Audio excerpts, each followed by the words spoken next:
Louisiana Beer Reviews, Bell's Hopslam Ale 2022. This is in the new tall cans, pint cans, independent. Well,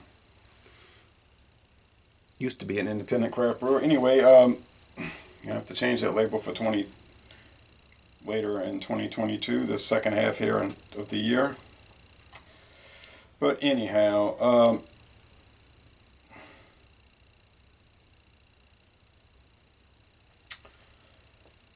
it's past the shelf life. They say 3 months. I mean, that's kind of short, but 6 months is kind of long. But anyway, my friend David brought me these 4 cans. He got a great deal on really cases of it. About, I think he said 99 cents a can. True story. Okay. Bell's Brewery, Comstock, Michigan. 10% alcohol. 65 bitterness units. They show in the bitterness units now since the original owner has retired. He was always reluctant to show those. The new owners are not. We did a dual review of this, and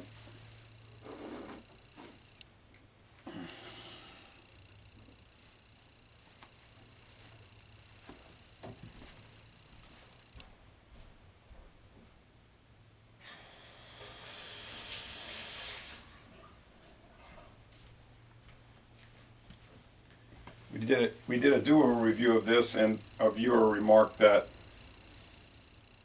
they had made this beer so malty relative to what it had a little spill there. It hadn't lost its liveliness.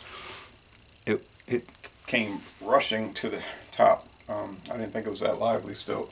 A little off-white head, a deep orange appearance. He was saying they've made this beer so malty relative to what it was years ago. This is the viewer's contention. I did not disagree with the viewer. He was saying it seems to him it's more like a marketing gimmick. 3 months shelf life. I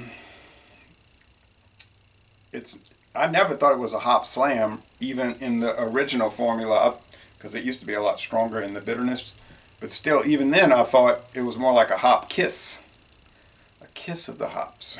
Not a slam of any sort. So it's 10% alcohol, 65 bitterness units.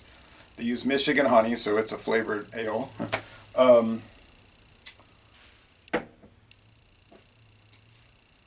And there's a guy getting slammed by the hops, but it really is. I never did think that whole approach was accurate. I like Bell's beers usually, not every one of them, but there's most companies I don't like every product. Double India Pale Ale brewed with honey, and we know in New York there's the Genesee honey lager, which we used to get down here when it was Dundee, sort of a made-up pretend craft beer company, Dundee's, and that was their, and then it was just, that didn't really go over that well over time, so that was all converted into their main line. So now it's just called Genesee Honey Brown Lager. First it was Dundee's, and it was Honey Brown Lager, now it's Genesee Honey Brown Lager. But anyway, Bell's was never, that's a real person, a real guy. Larry Bell. Okay.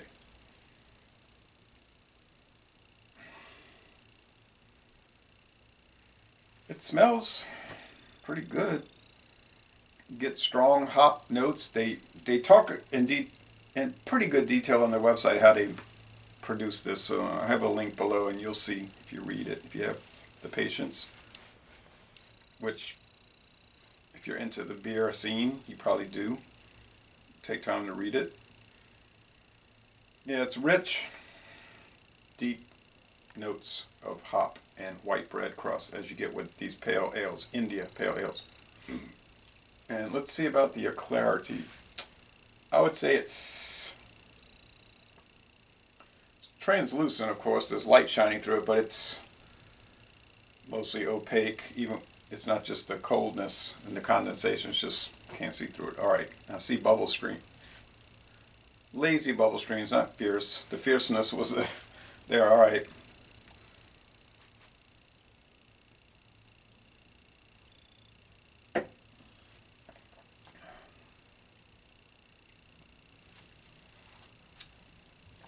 It's bitter.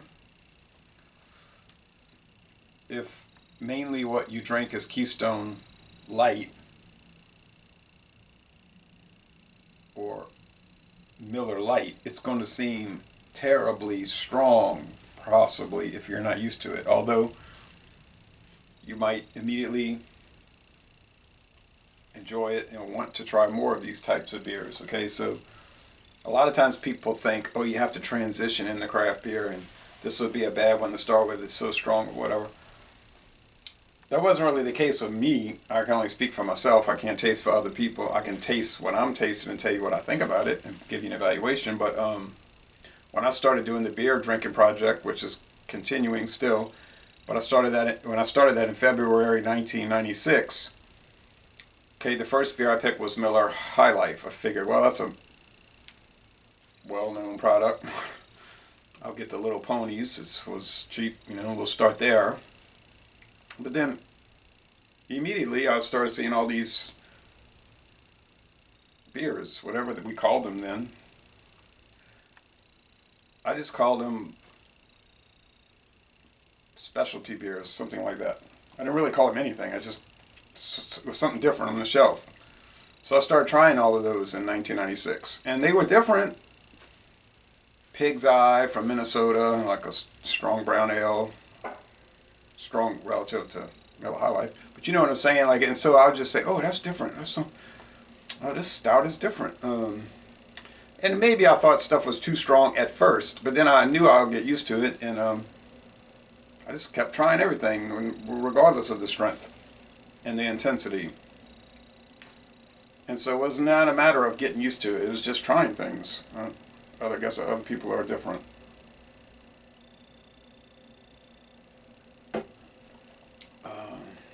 But I got rid of most of the, except for Louisiana craft beers, because the collection was getting too big. I was like, where am I going to put all this stuff? I had so many craft beers, micro brewed beers, specialty beers from out of state. I hated to get rid of them because some of the bottles were great, like the Simpatico, an old mid-90s one and all, but I just couldn't keep them. I mean, I guess I could have, but I didn't want to have all this congestion. But getting back to this, but I think it's important to bring that up. So I would just say try it. If you haven't tried something like this, just try it. Okay, so you don't like it. You bought a 4-pack. You probably could find a single somewhere. So it doesn't taste old. The hops don't taste faded. Because like I said at the beginning, I never thought they were that intense to start with. They're intense. I'd say not that intense. Still good body, high medium body, mostly dry finish. The thing about the honey, they're pretty measured in their honey usage, because if I didn't know they had honey in it, I probably wouldn't even mention it or recognize it or notice it. I'm noticing it, I guess. I know it's there.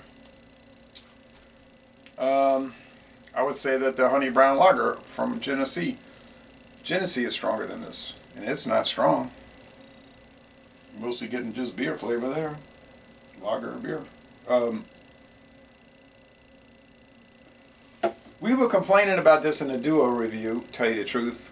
The duo reviews are tough because I gotta say, okay, let's make sure we get the same amount of beer, and let's make sure my reviewing partner doesn't say the wrong thing, any off-color remarks, try to keep that under control, and make sure I give equal time to each person to talk, which is difficult to do.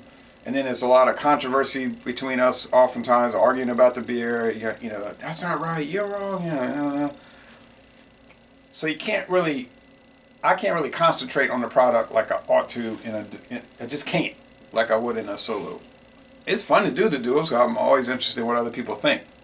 It's more fun, really, because you want interactions while I do the videos on YouTube.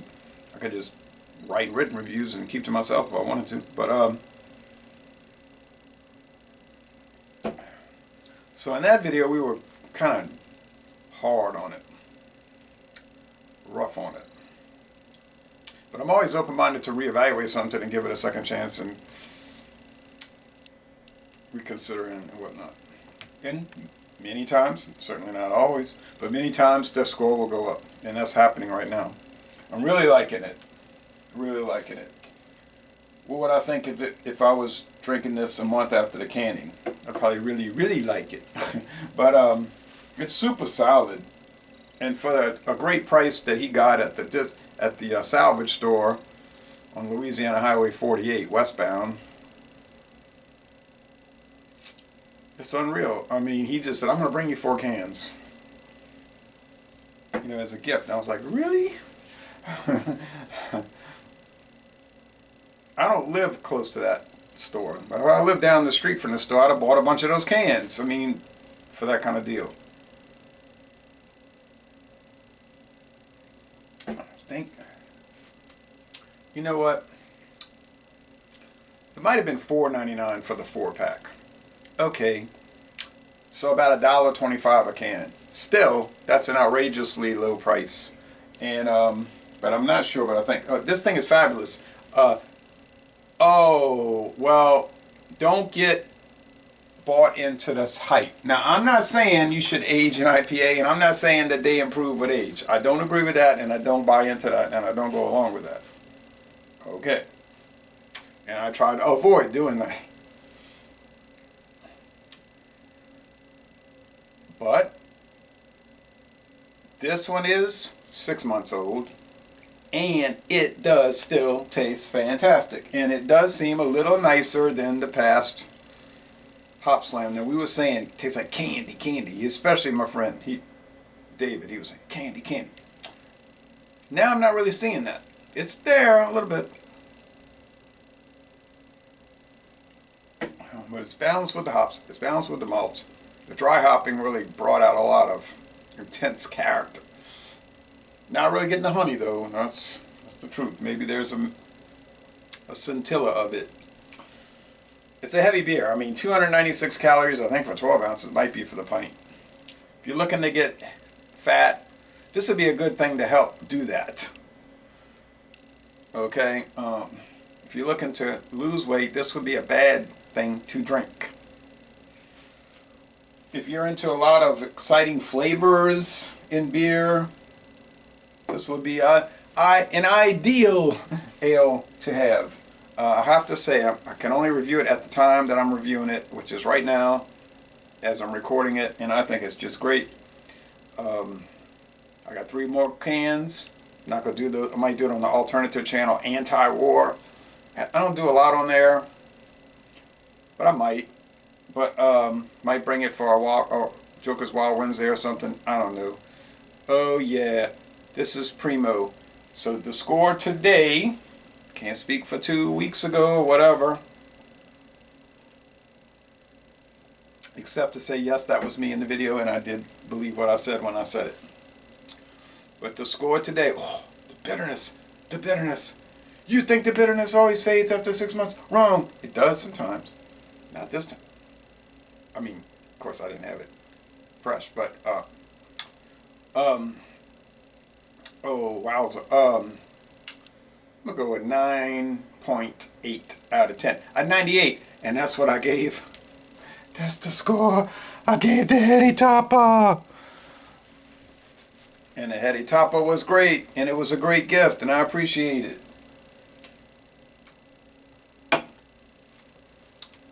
So, Les Bon Ton Relais, a fabulous, I wouldn't drink this every day. 10%, I can't handle it. I cannot handle it, you know.